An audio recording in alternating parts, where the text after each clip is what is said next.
রাস্তাকে যাইতা না, যেই সময়টাতে একজন আরেকজনকে সূরাতুল আসরটা তেলাওয়াত কইরা শোনাইতা।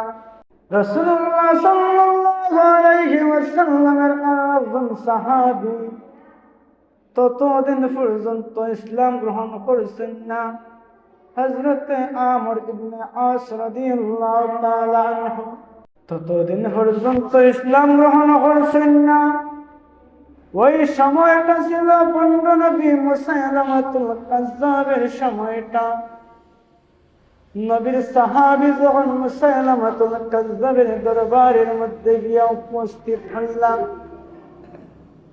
মুসাইলামাতুল কাজ্জাব বলল, ও আমার তোমার নবীর উপর, তোমাদের সঙ্গীর উপর, তোমাদের নবীর উপর কিতাব নাযিল হইছে।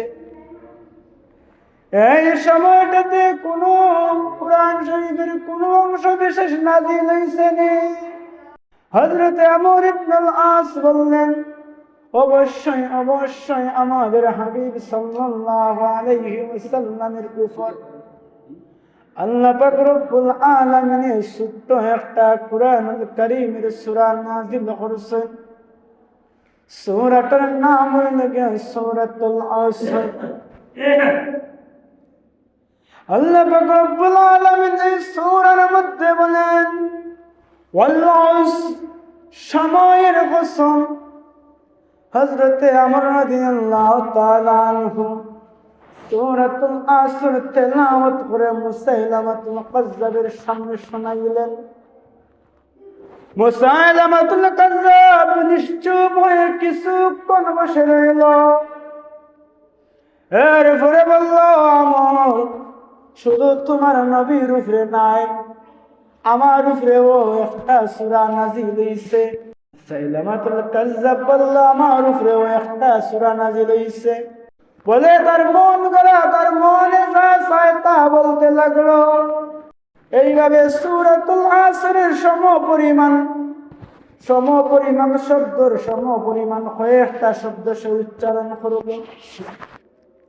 হরে হযরতে আমর রাদিয়াল্লাহু তাআলা আনহু জিজ্ঞাসা করল, ও আমর, তুমি বলছাই আমার উপরে যে সূরা নাযিল হইছে, আবার সূরাটা ওইটা কতটুকু বলা তোমার কাছে লাগছে, এ সম্পর্কে তোমার মন্তব্যটা কিটা? হযরতে আমর রাদিয়াল্লাহু তাআলা আনহু বলেন, ও মুসাইলামাতুল কাজ্জাব, নিশ্চয় তুই জানোস তুই নিজে মিথ্যাবাদী এবং তুই যা বলতেছস আমি অবশ্যই তোরে মিথ্যাবাদী হিসেবে গ্রহণ করলাম। এত মর্তবান সূরা, যে সূরার মধ্যে আল্লাহ পাক রব্বুল আলামিন বলেন, ওয়াল আসর, সময়ের কসম, ইন্নাল ইনসানা লাফি খুসর, ইন্নাল ইনসানা লাফি খুসর। আল্লাহ পাক রব্বুল আলামিন বলেন, ইন্নাল ইনসান, নিশ্চয় মানুষ জাতিরা, মানুষরা লাফি খুসর, নিশ্চয় মানুষ ক্ষতিগ্রস্তের মধ্যে রয়েছে। তাফসীরে ইবনে কাসিরের মধ্যে উল্লেখ করুন, আল্লাহ পাক রব্বুল আলামিন আল আসর দ্বারা উদ্দেশ্য করছেন সময়টারে, মহাকালের সময়টারে উদ্দেশ্য করছেন, যুগ যুগান্তরের সময়টারে উদ্দেশ্য করছেন। আরে একটা তাফসীরে ইবনে কাসিরের মধ্যে উল্লেখ করুন, ওয়াল আসর দ্বারা আল্লাহ পাক রব্বুল আলামিন আসরের নামাজের সময়টারে উদ্দেশ্য করছেন। আরো বিভিন্ন ধরনের ব্যাখ্যা পাওয়া যায়, তবে সবচেয়ে প্রসিদ্ধ যে ব্যাখ্যাটা, সবচেয়ে প্রসিদ্ধ যে মতটা, আল্লাহ পাক রব্বুল আলামিন আসর দ্বারা মহাকালরে বুঝাইছে। সময় এমন একটা জিনিস, কবি বলেন, সময় এবং স্রোত কারোর জন্য অপেক্ষা করে না, সময় একবার চলে গেলে আবার ফিরায় না। সময় একবার চলে গেলে আবার ফিরে আয় না। পৃথিবীর সমস্ত কিছুরে ফিরাইয়া না গেলেও সময়ের ফিরাইয়া না সম্ভব নয়। সময় একবার চলে যায় তো চিরদিনের জন্য চলে যায়। এই সময়টা এত মর্যাদাবান, এত মর্যাদাবান সময়। এই সময়ের সামান্য ত্রুটির কারণে অসংখ্য গণিত মানুষ হল জাহান্নামের মধ্যে পতিত হইছে। এই সময়ের সামান্য ব্যবহারের কারণে অসংখ্য গণিত মানুষ সমাজের মধ্যে, দেশের মধ্যে, রাষ্ট্রের মধ্যে, ইতিহাসের মধ্যে চিরস্মরণীয় হয়ে আছে। যখন কারুনকে হযরতে মূসা আলাইহিস সালাতু ওয়াস সালাম বলেছিলেন, ও কারুন, তুমি তোমার সম্পত্তির যাকাত আদায় করো। কারুন বলেছিল, আমি আমার সম্পত্তির যাকাত আদায় করতাম পারতাম নয়। শুধু যাকাত আদায় করা নয়, হযরতে মূসা আলাইহিস সালাতু ওয়াস সালামের বিরুদ্ধে ষড়যন্ত্র করা শুরু করে দেন। বিষয়টা এমন ছিল, হযরতে মূসা আলাইহিস সালাতু ওয়াস সালাম যখন কারুনকে বলেছিলেন যাকাত আদায় করো, হযরতে মূসা আলাইহিস সালাতু ওয়াস সালাম তারে বাধ্য করলেন যাকাত আদায় করতে। ওই কারণে সে নবী মূসার উপরে একটা অপবাদ শুরু হইয়া দিল। নবী মূসা আলাইহিস সালাতু ওয়াস সালাম মজলিসের মধ্যে বক্তৃতা দিতেছেন, এমন সময় কারুন একজন মহিলারে সাজাইয়া লইয়া গেল, সম্পদের রূপ দেখাইয়া লইয়া গেল। মহিলা গিয়া মজলিসের মধ্যে বলল, এর আগে কারুন হযরত মূসার মাধ্যমে বলাইল, ও মূসার নবী মূসা, আপনি বলেন তো, কোন মানুষ যদি কোনো মহিলার সাথে খারাপ আচরণ করে তার শাস্তিটা কিতা হইব? নবী মূসা তৎকালীন সময়ের শাস্তিটা বলে দিলেন। এরপরে তার চারটা শেখাল। হযরতে মূসা আলাইহিস সালাতু ওয়াস সালামের নামে একজন মহিলা, যেই মহিলাদের সে টাকা দিয়া পয়সা দিয়া বুঝাইয়া লইয়া গেছিল, মহিলা মূসার নামে অপবাদ দেওয়া শুরু করল। তার উদ্দেশ্য ছিল হযরত মূসার উপরে অপবাদ দেওয়া, হযরতে মূসা আলাইহিস সালাতু ওয়াস সালামের দুনিয়া থেকে সরাইয়া ফেলা এবং সে যাকাত দেওয়া থেকে বাঁচিয়া যাওয়া। এর পরবর্তী সময়টাতে আল্লাহর হুকুমে হযরতে মূসা আলাইহিস সালাতু ওয়াস সালাম নির্দোষ প্রমাণিত হলেন। নির্দোষ প্রমাণিত হওয়ার পর নবী মূসা এতটাই রাগান্বিত হলেন কারুনের দিকে, তিনি আল্লাহর কাছে কারুনের জন্য বদদুয়া করতে লাগলেন। বদদুয়ার কারণে কারুন ধীরে ধীরে মাটির নিচে যাইতে শুরু হলো। যেই সময়টাতে সে বুঝতে পারলো আমি যা করছি ভুল করছি, সঠিক পথে ফিরে আইবেনে, কিন্তু তত সময় তার সময়টা অতিবাহিত হয়ে গেছে। অল্প সময় আগে যেই জায়গার মধ্যে সে মাপ চাইলে মাপ পাইত, কিন্তু অল্প সময়ের ব্যবধানে সে মাপ পাইল না, সে জাহান্নামের মধ্যে পতিত হইল। এইভাবে সময়ের যথাযথ মূল্যায়ন না করার কারণে কারণ জাহান্নামের মধ্যে পতিত হইল। এই সময়টা এমন একটা সময়, আল্লাহ পাক রব্বুল আলামিন সময়ের পছন্দ করার কারণ হইল সময় যুগে যুগে সদা সর্বদার সাক্ষী। সেই সময়টাতে ফেরাউন ছিল, নমরুদ ছিল, দুনিয়ার মধ্যে তাদের রাজত্ব ছিল, মানুষ যেভাবে ইচ্ছা ওইভাবে রাখত। ওই সময়টা, ওই কাজটাও সময়ের সাক্ষী। সময়ের ব্যবধানে আজ পৃথিবীর মধ্যে নমরুদ নাই, ফেরাউন নাই, আবু জাহেল উতবা সাইবার মতো মানুষেরা নাই যারা দুনিয়ার মধ্যে যা ইচ্ছা তাই করেছে।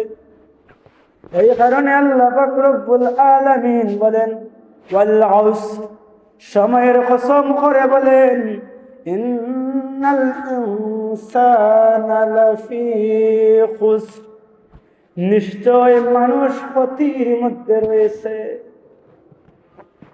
মানুষ এতটাই ক্ষতির মধ্যে রয়েছে, আমরা এতটাই ক্ষতির মধ্যে রয়েছি, আমাদের চোখের সামনের মধ্য থেকে আমাদের সন্তানেরা খারাপ পথে চলে যায়, আমরা কিছুই করতে পারি না। আমাদের সময়টা এতই খারাপ যাইতেছে, অল্প দুনিয়ার স্বার্থের লোভে আমরা আল্লাহ পাক রব্বুল আলামিনরে ভুলিয়া যাইতেছি। দুনিয়ার সামান্য স্বার্থের কারণে আমরা সত্যরে মিথ্যা এবং মিথ্যারে সত্য বানাইতে আমরা কার্পণ্য করি না। এতই আমাদের সময় খারাপ যাইতেছে, আমরা আল্লাহ পাক রব্বুল আলামিনরে ভয় করি না। আমরা দুনিয়ার মানুষে যতটা ভয় করি, এর সুতা পরিমাণ আমরা আল্লাহ পাক রব্বুল আলামিনরে ভয় করি না। আমাদের সময় খারাপ যাইতেছে, এই খারাপ সময়ের কারণে, আমাদের খারাপ কাজের কারণে আল্লাহ পাক রব্বুল আলামিন দুনিয়ার মধ্যে অসংখ্য গণিত গজব নাযিল হইয়া দিতেছে। একবার ঘুরে আরেকটা গজব দুনিয়ার মধ্যে আইতেছে। শুধু মানুষ যে আর্থিকভাবে ক্ষতিগ্রস্ত হয়েছে, অর্থনৈতিকভাবে ক্ষতিগ্রস্ত বিষয়টা এমন নয়। মানুষের ক্ষতিগ্রস্তর পরিমাণটা বিশাল বড়। এই কারণে আল্লাহ পাক রব্বুল আলামিন বলেন ইন্নাল ইনসানা লাফি খুসর, নিশ্চয় মানুষ ক্ষতিগ্রস্তের মধ্যে রয়েছে, ক্ষতির মধ্যে রয়েছে। কিন্তু সেই সকল মানুষ বলছে না, আল্লাহ পাক রব্বুল আলামিন বলেন ইল্লাল্লাযিনা, তবে তারা ছাড়া যারা ঈমান আনয়ন করেছে, ইল্লাল্লাযিনা আমানু, যারা ঈমান আনছে, ওয়া আমিলুস সালিহাত, যারা নেক কাজ করেছে। আল্লাহ পাক রব্বুল আলামিন বলেন পৃথিবীর সমস্ত মানুষ ক্ষতিগ্রস্ত হইলেও সেই সকল মানুষ ছাড়া ইল্লাল্লাযিনা আমানু, যারা ঈমান আনছে, ওয়া আমিলুস সালিহাত, যারা ভালো কাজ করেছে, ওয়া তাওয়াসাউ বিল হক ওয়া তাওয়াসাউ বিস সবর, এবং যারা সত্যের পথে আছে এবং যারা সবর ধৈর্য ধারণ করেছে, সেই সকল মানুষ সকল ছাড়া আল্লাহ পাক রব্বুল আলামিন চার প্রকারের মানুষের কথা উল্লেখ করলেন যারা ক্ষতির মধ্যে নাই। এর মধ্যে প্রথম প্রকারের মানুষ হইল ইল্লাল্লাযিনা আমানু, যারা ঈমানদার। লা ইলাহা ইল্লাল্লাহু মুহাম্মাদুর রাসূলুল্লাহ কালিমা পড়ার নাম শুধু ঈমানদার নয়। পৃথিবীর মধ্যে অসংখ্য গণিত মানুষ সকল আছে যারা ঈমানদারের পরিচয় দেয়, কিন্তু তারা মুনাফিক। ঈমানদার নিজের দাবি করা যতটা সহজ, ঈমানদারিত্ব বজায় রাখা ততটা কঠিন। ঈমানদার হারাম। আল্লাহ পাক রব্বুল আলামিন পবিত্র কোরআনুল কারীমের মধ্যে অসংখ্য গণিত জায়গার মধ্যে ঈমানদারের পরিচয়টা উল্লেখ কইরা দিছেন। বিশেষ করে সূরাতুল বাকারার কোরআনুল কারীমের একদম শুরুর দিকে আল্লাহ পাক রব্বুল আলামিন বলেন আল্লাযীনা ইউমিনুনা বিল গায়ব, ঈমানদার তারা আল্লাযীনা, যারা ইউমিনুনা বিল গায়ব, যারা গায়বের প্রতি বিশ্বাস স্থাপন করে, তারা হইল গিয়া ঈমানদার। যারা গায়বের প্রতি বিশ্বাস স্থাপন করে তারা হইল গিয়া ঈমানদার। যারা রাসূলুল্লাহ সাল্লাল্লাহু আলাইহি ওয়াসাল্লাম দেখেননি, রাসূলের প্রতি ঈমান আনতে তারা হইল গিয়া ঈমানদার। যারা আল্লাহ পাক রব্বুল আলামিনের দেখেননি কিন্তু আল্লাহ পাক রব্বুল আলামিনের উপরে ঈমান আনছে তারা হইল গিয়া ঈমানদার। যারা ফেরেশতা দেখেনি, জান্নাত দেখেনি, জাহান্নাম দেখেনি এবং সব কিছুর উপর ঈমান আনছে তারা হইল গিয়া ঈমানদার। শুধু জান্নাত জাহান্নাম রাসূলের উপরে ঈমান আনয়ন করলেই হবে না, শুধু রাসূলুল্লাহ সাল্লাল্লাহু আলাইহি ওয়াসাল্লাম আল্লাহ পাক রব্বুল আলামিন জান্নাত জাহান্নাম যত গায়ব আছে সমস্ত কিছুর উপরে যদি শুধু ঈমান আনে তত সময় পর্যন্ত মানুষ সঠিক ঈমানদার হইতে পারত না। রাসূল হাদিসের মধ্যে বলেন, লা ইউমিনু আহাদুকুম হাত্তা আকুনা আহাব্বা ইলাইহি মিন ওয়ালিদিহি ওয়া ওয়ালাদিহি ওয়ান নাসি আজমাইন। কোন মানুষ ততক্ষণ পর্যন্ত মুমিন হইতে পারত না, ঈমানদার হইতে পারত না যত সময় পর্যন্ত তার পরিবার পরিজন আত্মীয় স্বজন তার জান সন্তান সন্ততি দুনিয়ার সমস্ত কিছু থেকে আমি রাসূল তার কাছে অধিক প্রিয় না হইল তত সময় পর্যন্ত সে মুসলমান হইতে পারত না। আমাদের বর্তমান সময়টাতে আল্লাহ পাক রব্বুল আলামিনকে বিশ্বাস করে রাসূলকে বিশ্বাস করে এই রকম মানুষের অভাব নাই, কিন্তু নিজের জান থেকে প্রাণ থেকে সব কিছুর ঊর্ধ্বে রাসূলের মহব্বত করে এমন মানুষ খুবই অল্প পরিমাণ আছে। আমাদের সমাজের মধ্যে এমন মানুষের অভাব নাই যেই মানুষেরা রাসূলুল্লাহ সাল্লাল্লাহু আলাইহি ওয়াসাল্লামের নিজের বড় ভাইয়ের সাথে তুলনা করে। যেই সকল মানুষ আল্লাহ রাসূলের সাধারণ মানুষ থেকে সামান্য মর্যাদার উপরে রাখেন, যেই মানুষ হলে কাফির মুশরিকদের কথাগুলো রাখেন। আরো সুন্দর করে দলিল দিবা, আল্লাহ পাক রব্বুল আলামিন কুরআনুল কারীমের মধ্যে বলেছেন রাসূলুল্লাহ সাল্লাল্লাহু আলাইহি ওয়াসাল্লাম মানুষ কেমন মানুষ, আপনার আমার মতো মানুষ। এই দলিলটা তারা সামনে আইনা বলেন রাসূল আমাদের মতো মানুষ, আপনার মতো মানুষ। রাসূল আর আপনার আমার মধ্যে পার্থক্য শুধুমাত্র রাসূলের উপরে ওহী আইছে আর আপনার আমার উপরে ওহী আয় না।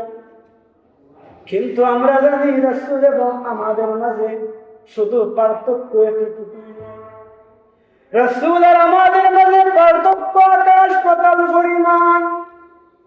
কিন্তু ওই সকল মানুষ সকলে রাসূল এবং আমাদের মধ্যে ওই সামান্য পার্থক্য সৃষ্টি করার মাধ্যমে রাসূলুল্লাহ সাল্লাল্লাহু আলাইহি ওয়াসাল্লামের উপর মুসলমানদের যে বিশ্বাস, রাসূলের উপর মুসলমানের যে বিশ্বাস মহব্বত ভালোবাসা সমস্ত কিছুরে তারা তুচ্ছ করতে চায়।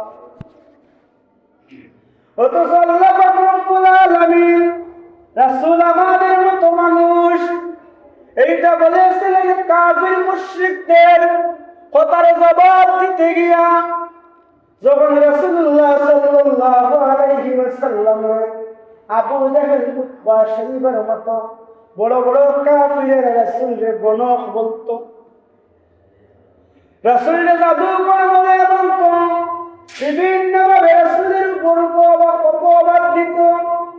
তখন তাদের অপবাদের জবাব দিতে গিয়ে আল্লাহ পাক রব্বুল আলামিন বলেছিলেন রাসূল তোমাদের মতো মানুষ। কিন্তু আল্লাহ পাক রব্বুল আলামিন রাসূলুল্লাহ সাল্লাল্লাহু আলাইহি ওয়াসাল্লামের এতই মর্যাদাবান করেছেন, এতই মর্যাদাবান করেছেন। হযরত আব্বাস রাদিয়াল্লাহু তাআলা আনহু থেকে বর্ণিত, হযরত আব্বাস রাদিয়াল্লাহু তাআলা আনহু বলেন, যখন আবু লাহাব মারা গেল এর কিছুদিন পরে যখন হযরত আব্বাস রাদিয়াল্লাহু তাআলা আনহু স্বপ্নের মধ্যে আবু লাহাবকে দেখলাম, তখন জানতে পারলাম আবু লাহাবকে আল্লাহ পাক রব্বুল আলামিন প্রতি সোমবার সময়টাতে আযাবটারে একটু কমাইয়া দেন। কোন কারণে কমাইয়া দেন? আবু লাহাব যেদিন রাসূলুল্লাহ সাল্লাল্লাহু আলাইহি ওয়াসাল্লাম দুনিয়ার মধ্যে আগমন করেছিলেন, ওই দিনটাতে রাসূলের আগমনের দিনটাতে আবু লাহাব খুশি হয়েছিল। শুধু তাই না, রাসূলুল্লাহ সাল্লাল্লাহু আলাইহি ওয়াসাল্লাম রে যেই সকল মানুষ সকলে মহব্বত করেছে, ওই সকল মানুষ সকল কাফির হওয়া সত্ত্বেও আল্লাহ পাক রব্বুল আলামিন কোনো না কোনো ভাবে তাদের উপকার করেছেন, তাদের পাওনা দিয়েছেন। রাসূলুল্লাহ সাল্লাল্লাহু আলাইহি ওয়াসাল্লাম একদিন রাত্রের মধ্যে একজন সাহাবী রাসূলের বিছানার মধ্যে ছিলেন। পরদিন রাসূলুল্লাহ সাল্লাল্লাহু আলাইহি ওয়াসাল্লাম প্রস্রাব মুবারক করছিলেন। একজন সাহাবী বললেন, ইয়া রাসূলুল্লাহ, ইয়া হাবিবাল্লাহ, আপনি কি খুঁজতেছেন? রাসূলুল্লাহ সাল্লাল্লাহু আলাইহি ওয়াসাল্লাম বললেন, আমি আমার প্রস্রাব মুবারক খুঁজতেছি। সাহাবী বললেন, ইয়া রাসূলুল্লাহ, ইয়া হাবিবাল্লাহ, রাত্রে আমি খুবই তৃষ্ণার্ত অবস্থায় ছিলাম, যার কারণে আমি পানি খুঁজছিলাম, আমি কোনো কিছু পাই নাই। ওই জায়গার মধ্যে পানি পাইছিলাম, এত মজার পানি পাইছিলাম, সারা দুনিয়ার সমস্ত কিছুটাকি ভালো এবং সুগন্ধি পানি খাইছি। রাসূলুল্লাহ সাল্লাল্লাহু আলাইহি ওয়াসাল্লাম বললেন, ও সাহাবী, তুমি দুনিয়ার কোনো পানি খাওনি, তুমি আমার প্রস্রাব মুবারক খেয়েছো।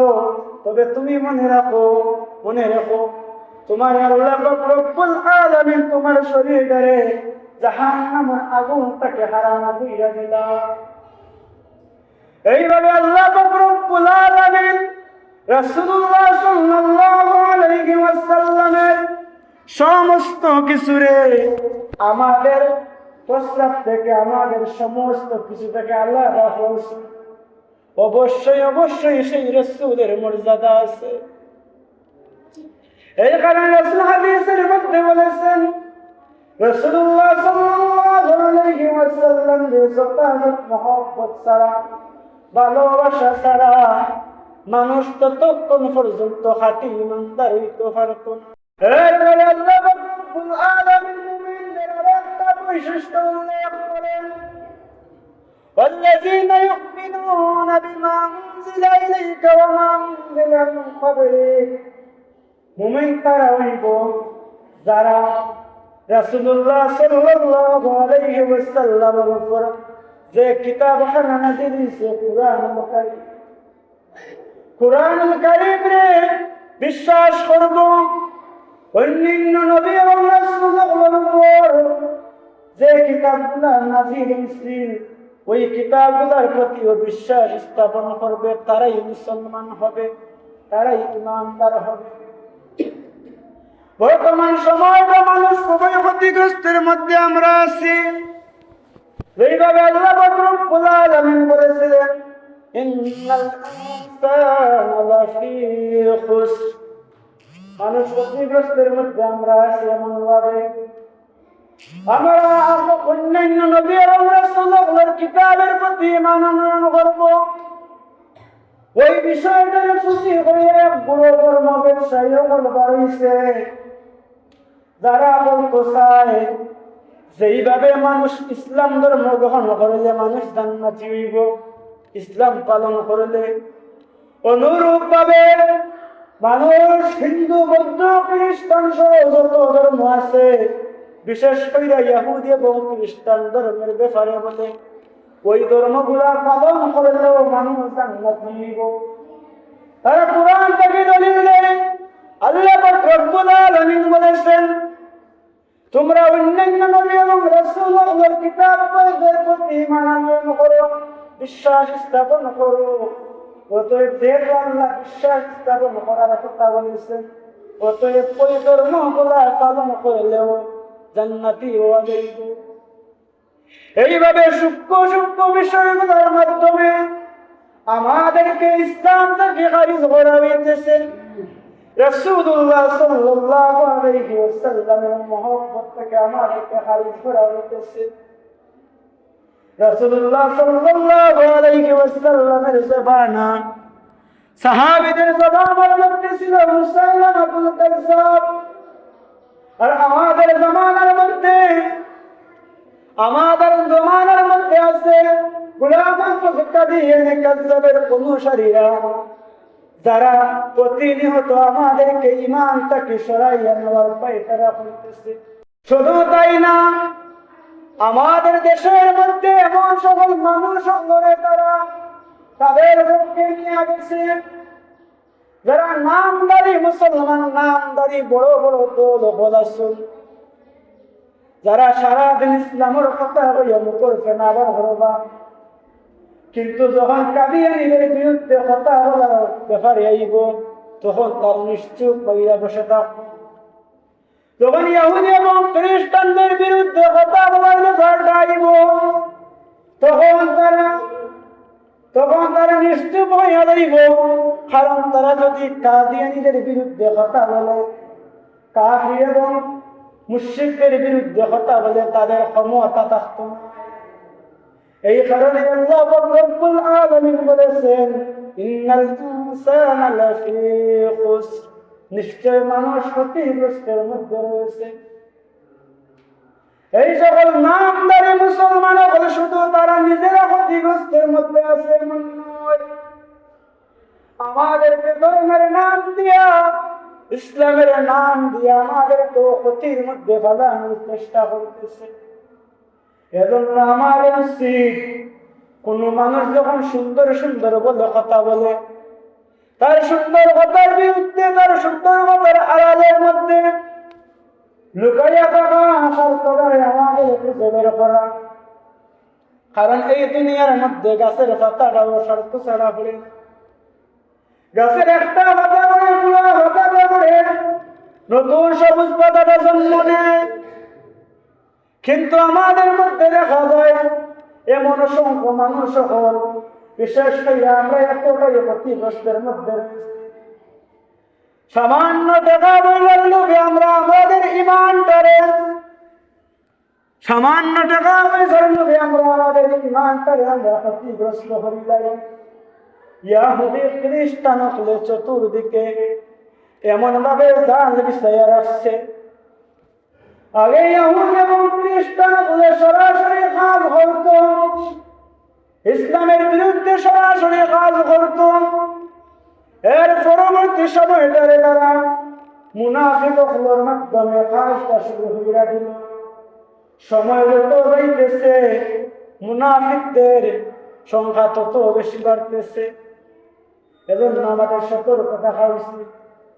যে কথা বলতেছিলাম, আল্লাহ রব্বুল আলামিন বলেন, ইল্লাল্লাযীনা আমানু, যারা ঈমান আনার হয়েছে তারা ক্ষতিগ্রস্তের মধ্যে অন্তর্ভুক্ত নয়। ওয়া আমিলুস সালিহাত, শুধু ঈমান আনার হলে হবে না, ভালো কাজ করতে হইব, নেক কাজ করতে হইব, পাঁচ ওয়াক্ত নামাজ আদায় করতে হইব। এমন অসংখ্য ঈমানদার হয়ে ওরা পায়, যে সকল ঈমানদার নামাজের লগে কোনো লগ নাই। এমন ঈমানদার ঘরে আমরা পাই, যে সকল ঈমানদার নামাজ